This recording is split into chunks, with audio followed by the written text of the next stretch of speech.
ಏನ್ರಿ ಗುಳಿ ನುಗ್ದಂಗ್ ಬಿಡ್ತಾ ಇದ್ರಾ? ಅದನ್ನೆಲ್ಲ ಹೋಗಿ ಅವನ ಹತ್ರನೇ ಕೇಳ. ಎಲ್ಲಮ್ಮ ಆನಂದ, ಆನಂದ, ಆನಂದ, ಆನಂದ. ಯಾರಪ್ಪ ನೀವು? ಯಾಕಿಂಗ್ ಕೂಗಾಡ್ತಿದ್ರಿ? ಯಾಕಿಂಗ್ ಕೂಗ್ತಾ ಇದೀವ? ಸಾಕು, ಮತ್ತೆ ಟೋರಿನ ರಿಪೀಟ್ ಮಾಡಿ ಹೇಳಕ್ಕಾಯ್ತದೇನಮ್ಮ? ಮೊದ್ಲು ಅವ್ನ ಆಚಿಕರೆ, ನಮ್ ಹೊಟ್ಟೆ ಉರಿತಾ ಕೂತದೆ. ಅಲ್ಲಪ್ಪ, ನಿಮ್ ಹೊಟ್ಟೆ ಉರಿ ಅಂತ ಕೆಲ್ಸ ನನ್ ಮಗ ಏನ್ ಮಾಡ್ದ? ಏನು ಮಾಡ್ಲಿಲ್ಲ ಕಣಮ್ಮ. ನೀನ್ ಎತ್ತ ಮಗ, ಅದಕ್ಕೆ ನಮ್ ಹೊಟ್ಟೆ ಉರಿತಾ ಇರೋದು. ನಾವು ಲಕ್ಷಾಂತರ ರೂಪಾಯಿ ಬಂಡವಾಳ ಚೆಲ್ಲಿ ಸ್ಟುಡಿಯೋದಲ್ಲಿ ಕಾಯ್ತಾ ಕೂತಿದ್ರೆ ನನಗ್ ಮೂಡಿಲ್ಲ. ನಾನೆಲ್ಲೋ ಹೊರಗಡೆ ಹೋಗಿದ್ದೀನಿ ಅಂತ ಸುಳ್ಳು ಹೇಳ್ಕೊಂಡು ತಿರುಗ್ತಾ ಇದ್ರೆ ನಾವ್ ಹಾಕಿರೋ ಬಂಡವಾಳ ನಷ್ಟ ಆಗ್ತಾ ಕುಂತದಲ್ಲ, ಅದನ್ನ ಯಾವ ನನ್ನ ಹೆಂಡ್ರ ಮಗ ಕಟ್ಕೊಡ್ತಾನಮ್ಮ. ನಿಮ್ ಕಷ್ಟ ಏನು ಅಂತ ನಂಗೆ ಅರ್ಥ ಆಯ್ತದೆ. ನನ್ ಮಗಿನ ಕಷ್ಟನೂ ಹೊಸಿ ಅರ್ಥ ಮಾಡ್ಕೊಳ್ಳಿ. ಈಗಾಗ್ಲೇ ಅವನ್ ಮನಸ್ಸಿಗೆ ಸ್ಯಾನ ಘಾಸಿ ಆಗದೆ. ಹಂಗಂತ ನಾನ್ ಮುಂಡ ಮುಚ್ಕೊಳಕ್ ಆಯ್ತಾ ಇದ್ದೇನಮ್ಮ. ರಾಮನ್ನ ಸೆಬರಿಕಾದಂಗ್ ಕಾದು ಕಾದು ಸಾಕಾಗೋಗ್ಬಿಟ್ಟದೆ. ಫೋನ್ ಮಾಡಿದ್ರೆ ಒಂದ್ ಕರೆಕ್ಟ್ ಆದ ಉತ್ತರ ಕೊಡಕ್ಕಿಲ್ಲ. ಡೆಲ್ಲಿಗೆ ಹೋಗವನೆ, ಮದ್ರಾಸ್ಗೆ ಹೋಗವನೆ, ಬಾಂಬೆಗೆ ಹೋಗವನೆ ಅಂತ ಈ ನನ್ನ ಮಗ ಸುಳ್ಳು ಬೇರೆ ಬಗುಳ್ತಾನೆ. ನೋಡೋ, ಕೊಟ್ಟಿರೋ ಟೈಮ್ನಾಗೆ ಕರೆಕ್ಟ್ ಆಗಿ ಬಂದ್ ಆಡಂಗಿದ್ರೆ ಆಡ್ಲಿ, ಇಲ್ಲ ಅಂದ್ರೆ ಅಡ್ವಾನ್ಸ್ ವಾಪಸ್ ಬಿ ಸಾಕಮ್ಮ. ಅವನ್ಗೆ ಆಡಕ್ ಆಗದೆ ಇದ್ರೆ ನನ್ಗೆ ಆಡಕ್ ಆಗಕ್ಕಿಲ್ಲ, ನನ್ಗೆ ಯೋಗ್ಯತೆ ಇಲ್ಲ ಅಂತ ಅವನೇ ಒಂದ್ ಕಿತ ಬಂದ್ ಹೇಳಕ್ಕೆ ಏನ್ ದೊಡ್ಡ ರೋಗ ಮಾಡ್ಕೊಂಡದ. ದೊಡ್ಡ ಮನ್ಸ ಯೋನಯ್ಯ, ದುಡ್ಡು ಹಾಕ್ದನು ಅನ್ನ ಕೊಡೋ ದಣಿ ನೀನು ಅಂತ ನಾವು ಮರ್ವಾದೆ ಕೊಟ್ಟು ಮಾತಾಡಿದ್ರೆ ಏನ್ ನೀನ್ ಮರ್ವಾದ ಬಾಯಿಗೆ ಬಂದಂಗ ಮಾತಾಡ್ತಿಯಲ್ಲ? ಯೋ, ನೀನ್ ದುಡ್ಡು ಹಾಕಿರೋದು ನನ್ನ ಮಗ ಆಡಕ್ ಮಾತ್ರ ಕಣಯ್ಯ, ಅವನ ನಿನ್ ಗುಲಾಮ ಅಲ್ಲ. ಯೋನಯ್ಯ, ಅವ್ನ್ ಸಂದಾಕಿದ್ದಾಗ ಅವ್ನ್ ಕೈಲಿ ಆಡಾಡಿಸ್ಬಿಟ್ಟು ಬೇಕಾದಂಗ್ ದುಡ್ಡು ಮಾಡ್ಕೊಂಡ್ಬಿಟ್ರಿ. ಇವತ್ತು ಅವ್ನ್ ಕಷ್ಟದಲ್ಲಿರುವಾಗ ಅಯ್ಯೋ ಪಾಪನೇ, ಅವ್ನ್ ಕಷ್ಟದಲ್ಲವನೇ, ಅವನ್ನ ಕರುಣ ಬೇಡವನೇ ನಿಮ್ಗೆ? ಮನ್ಸನೇ ನೀವು? ಮನ್ಸತ್ವ ಆಯ್ತೇನ್ರೆ ನಿಮ್ಗೆ? ನೋಡ್ತಾ ಇರು, ನನ್ನ ಮಗ ತಿರ್ಗಾ ಆಡ್ತಾನೆ. ಈಗಿರೋ ಹೆಸರಿನಯ್ಯ ಇದಕ್ಕಿಂತ ಅಪ್ಪನಂಗ್ ಹೆಸರು ಮಾಡ್ತಾನೆ. ಆಗ ನೀನ್ ಈ ಮನೆ ಬಾಗಿಲಿಗೆ ಬಂದು ಅಯ್ಯ ನನ್ಗೊಂದೇ ಒಂದ್ ಆಡಳಪ್ಪ, ನನ್ಗೊಂದೇ ಒಂದ್ ಆಡಳಪ್ಪ ಅಂತ ಭಿಕ್ಷೆ ಬೇಡ್ತೆ ಕಣಯ್ಯ, ಭಿಕ್ಷೆಯ. ನನ್ ಮಗನೇ, ಮತ್ತೆ ಹೇಳ್ತೇನೆ ನಿಂಗ್ ನಾನು ಆಡಕ್ಕೆ ಗಂಡಸರನ್ ಕರ್ಕೊಂಡ್ ಬರ್ತೀನಿ, ಬೇಡ ಮಗಮತ್ ರಫಿ ಕರ್ಕೊಂಡ್ ಬರ್ತೀನಿ, ಅವನು ಬೇಡ ಕಿಶೋರ್ ಕುಮಾರ್ ಕರ್ಕೊಂಡ್ ಬರ್ತೀನಿ ಅಂತ.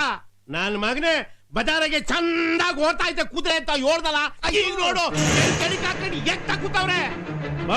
ನಿನ್ ಮಗನ ಆಚಿಕರಿ, ಇಲ್ಲ ಅಂದ್ರೆ ನಾನೇ ಒಳಗ್ ನುಗ್ಗಿ ಡೀಲ್ ಮಾಡ್ಬೇಕಾಯ್ತದೆ. ಯಾವನಯ್ಯ ನೀನು? ನಮ್ಮನೆ ಒಳಗ್ ನುಗ್ಗಿ ನನ್ನೇ ಡೀಲ್ ಮಾಡ್ತೀನಿ ಅಂತ? ಆನಂದ, ಅವನ್ ತಪ್ಪು ಮಾಡ್ತಾವನೆ ಅಂತ ನೀನು ತಪ್ಪು ಮಾಡ್ತಾ ಇದ್ಯಾ? ಇದು ನಿಂಗೆ ಮುಂದುವರ್ಸದ್ ಬೇಡ. ಮೊದಲು ಇವ್ನ್ ಯಾವಾರಕ್ಕೆ ಒಂದಿಷ್ಟು ಎಳ್ಳು ಬಿಟ್ಬಿಡು.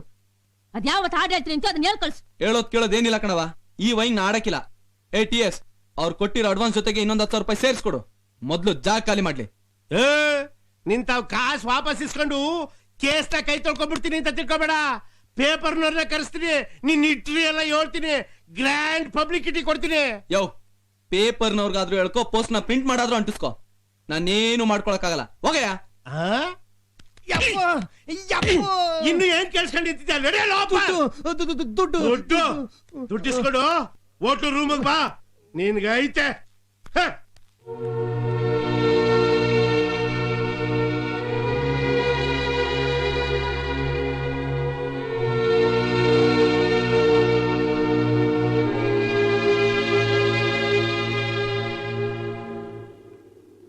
ನಿಮ್ಗೊಂದು ವಿಷಯ ಹೇಳ್ಬೇಕು ಅನ್ನಿಸ್ತಿದೆ.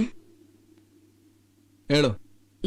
ಈ ರೀತಿ ನೀವು ಹಾಡಲ್ಲ ಅಂತ ಹಣ ವಾಪಸ್ ಕಳಿಸಿದ್ದು ನನ್ಗೇನೋ ಸರಿಯಿಲ್ಲ ಅನ್ನಿಸ್ತು. ಮತ್ತೇನ್ ಮಾಡ್ಬೇಕಾಗಿತ್ತು? ಅವ್ರು ಅಂದಿದ್ದನ್ನೆಲ್ಲ ಕೇಳಿಸ್ಕೊಂಡು ಮತ್ತೆ ಅವ್ರ ಕಾಲಿಗೆ ಬಿದ್ದು ಆಡ್ತೀನಿ ಅಂತ ಕೇಳ್ಕೋಬೇಕಾಗಿತ್ತಾ? Uncultured idiots. ಅವ್ರಿಗೆ ಹಾಡಲ್ಲ ಅಂದಿದ್ದು ತಪ್ಪು ಅಂತ ನಾನು ಹೇಳ್ತಿಲ್ಲ.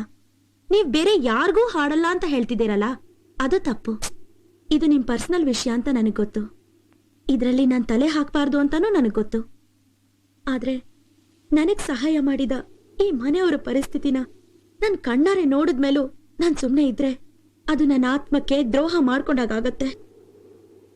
ಹೊರಗಡೆ ನಿಮ್ಮನ್ನ ಪ್ರೀತಿಸ್ತಿರೋ ನಿಮ್ ಅಭಿಮಾನಿಗಳು ನಿಮ್ ಹಾಡಿಗೋಸ್ಕರ ಕಾಯ್ತಾ ಇದ್ದಾರೆ. ಅವ್ರ ಅಭಿಮಾನ, ಅವ್ರ ಪ್ರೀತಿಗಾದ್ರೂ ನೀವು ಬೆಲೆ ಕೊಡ್ಲೇಬೇಕಲ್ವಾ? ಅಷ್ಟೇ ಅಲ್ಲ, ಎಷ್ಟೋ ಜನ ಪ್ರೊಡ್ಯೂಸರ್ಗಳು ನಿಮ್ಮನ್ನ ಗೌರವಿಸಿ ನಿಮ್ಮ ಭಾವನೆಗಳಿಗೆ ಬೆಲೆ ಕೊಟ್ಟು ನೀವ್ ಮತ್ತೆ ಯಾವಾಗ ಹಾಡ್ತೀರೋ ಅಂತ ತಾಳ್ಮೆಯಿಂದ ಕಾಯ್ತಾ ಇದ್ದಾರೆ. ಅವ್ರ ತಾಳ್ಮೆಗೂ ಒಂದ್ ಮಿತಿ ಇದೆ ಅಂತ ನಿಮ್ಗೆ ಅನ್ನಿಸ್ತಿಲ್ವಾ? ಎಲ್ಲಿ ತನಕ ನೀವ್ ಹಾಡ್ತಿರೋ ಅಲ್ಲಿ ತನಕ ಜನ ಕೇಳ್ತಿರ್ತಾರೆ. ಯಾವಾಗ ನೀವ್ ಹಾಡೋದ್ ನಿಲ್ಲಿಸ್ತಿರೋ ಜನ ನಿಮ್ಮನ್ನ ಮರ್ತು ಬಿಡ್ತಾರೆ. ನೀವ್ ಈ ರೀತಿ ಆಗೋಕೆ ನಾನೇ ಕಾರಣ ಅಂತ ತಿಳ್ಕೊಂಡು ನಿಮ್ ತಾಯಿ ಮನಸ್ಸಿನಲ್ಲಿ ಕೊರಗ್ತಿದ್ದಾರೆ.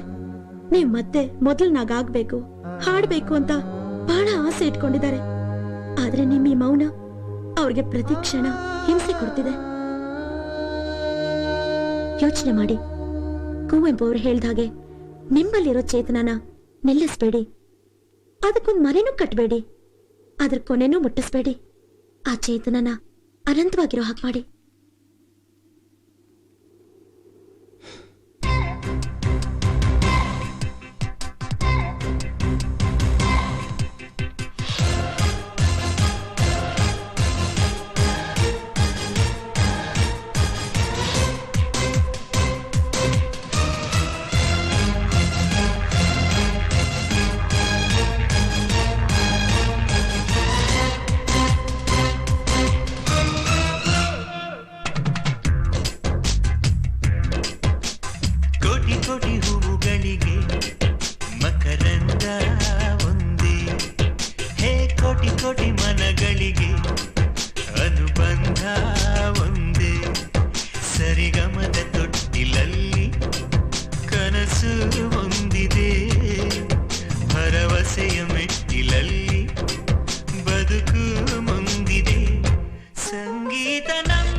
ಆಹಾ, ಪ್ರೋಗ್ರಾಮ್ ಅಂದ್ರೆ ಇದು ಕಣಯ್ಯ.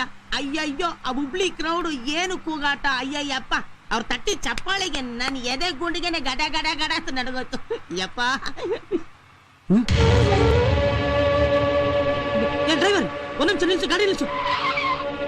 ಅಲ್ಲೋಡು ಮೌಲ್ಯ ಕಿಶನ್, ಕಿಶನ್ ಮೌಲ್ಯ.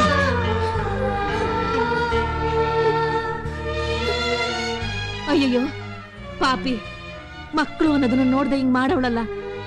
ಒಂದ್ ಹೆಂಡಂಗ್ಸಾಗಿ ಹಿಂಗ್ ಮಾಡವಳಂದ್ರೆ ನಂಗೆ ನಂಬೋಕೆ ಆಯ್ತಾ ಇಲ್ಲ. ಹೆಂಗ್ಸ ಅವಳು, ಹೆಂಗ್ ರೂಪದಲ್ಲಿ ಬಂದಿರೋ ರಾಕ್ಷಸಿ. ಮಗ ಇದೊಡಪ್ಪ, ಚಿನ್ನ ಮಾಡ್ಬಿಟ್ಟು ಒಂದ್ ಸ್ವಲ್ಪ ಊಟ ಮಾಡಿದ್ರಂತೆ. ಬೇಡಮ್ಮ, ಮಕ್ಳು ಊಟ ಮಾಡಿ ಎಷ್ಟ್ ದಿನ ಆಯ್ತು. ಮೊದ್ಲು ಊಟ ಮಾಡ್ಲಿ, ಆಮೇಲೆ ನಾನೇ ಸ್ನಾನ ಮಾಡಿಸಿ ಮಲಗಿಸ್ತೇನೆ. ಇದೊಳಪ್ಪ, ಬಾಪುಟ ನಡಿ ನಡಿ.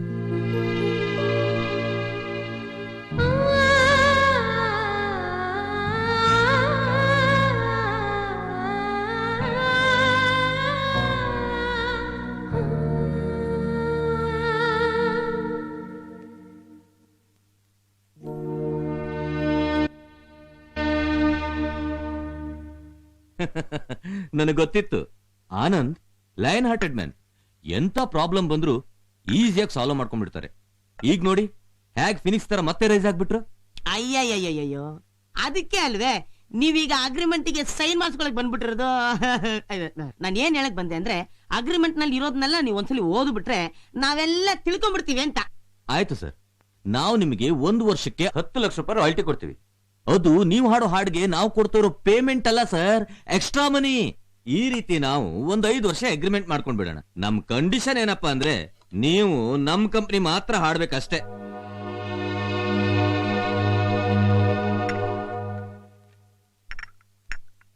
ಅಮ್ಮ, 1 ನಿಮಿಷ ಬರ್ತೀರಾ? ಇನ್ನೇನ್ ಸರ್, ಅಗ್ರಿಮೆಂಟ್ ಸೈನ್ ಮಾಡ್ಬೋದಲ್ಲ? Okay sir.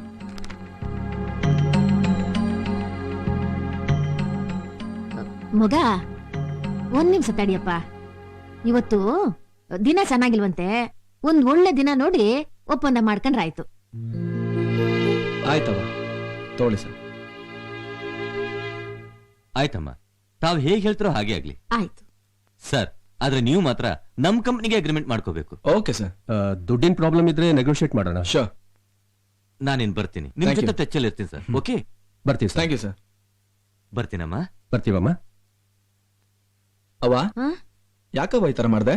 ನಾನೇ ಹೀಗ್ ಮಾಡೋಕ್ ಹೇಳ್ದೆ. ನೀನಾ? ಯಾಕೆ? ಕೇವಲ 10 ಲಕ್ಷ ರೂಪಾಯಿಗೋಸ್ಕರ ಆನಂದ್ ತಮ್ಮನ್ ತಾವು ಬೇರೆಯವ್ರಿಗೆ ಮಾರ್ಕೊಳ್ಳೋದು ಒಳ್ಳೇದಲ್ಲ ಅನ್ನಿಸ್ತು. ಅದಕ್ಕೆ ಅಂದ್ರೆ ಈ ಅಗ್ರಿಮೆಂಟ್ ನಿಂದ ಆನಂದ್ ಆ ಕಂಪನಿ ಕಂಟ್ರೋಲ್ ನಲ್ಲಿ ಇರ್ತಾರೆ ಹೊರತು ಆ ಕಂಪನಿ ಇವ್ರ ಕಂಟ್ರೋಲ್ ನಲ್ಲಿ ಇರಲ್ಲ. ಇದ್ರಲ್ಲಿ ಆನಂದ್ ಬೇರೆ ಕಂಪನಿಗೆ ಹಾಡಬಾರ್ದು ಅಂತ ಕಂಡೀಷನ್ ಇದೆಯೇ ಹೊರತು ಆ ಕಂಪನಿ ಬೇರೆಯವ್ರಿಗೆ ಹಾಡಿಸ್ಬಾರ್ದು ಅಂತ ಕಂಡೀಷನ್ ಇಲ್ವಲ್ಲ. ಇವತ್ತು ಆನಂದ್ ಅವ್ರಿಗಿರೋ ಪಾಪ್ಯುಲಾರಿಟಿಗೆ ಆ ಕಂಪನಿಯವರು ವರ್ಷಕ್ಕೆ ಮಿನಿಮಮ್ ಅಂದ್ರೂ 10 ಆಲ್ಬಮ್ ಪ್ರೊಡ್ಯೂಸ್ ಮಾಡ್ತಾರೆ. ಅದರಿಂದ ಕೋಟ್ಯಾಂತರ ರೂಪಾಯಿ ಲಾಭ ಮಾಡ್ತಾರೆ. ಆದ್ರೆ ಅವರು ಇವ್ರಿಗೆ ಕೊಡ್ತಾ ಇರೋದು ಕೇವಲ 10 ಲಕ್ಷ. ಅಯ್ಯೋ, ಅದ್ರಲ್ಲಿ ಏನಮ್ಮ ತಪ್ಪು? ಬಂಡವಾಳ ಹಾಕ್ತಾರೆ, ಲಾಭ ತಗೋತಾರಪ್ಪ.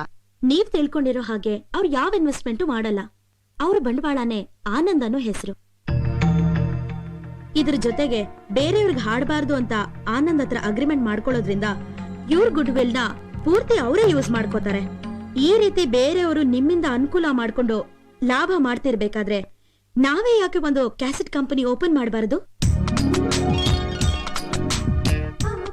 ಅವ್ವ, ಸಂಗೀತ ಹೇಳ್ತಾ ಇರೋದು ಸರಿಯಾಗಿದೆ ಕಣವ. ನಾವು ನಮ್ದೇ ಒಂದು ಕಂಪ್ನಿ ಶುರು ಮಾಡೋಣ.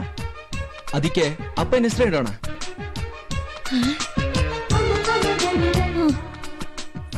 ಮಾಡೋಣ.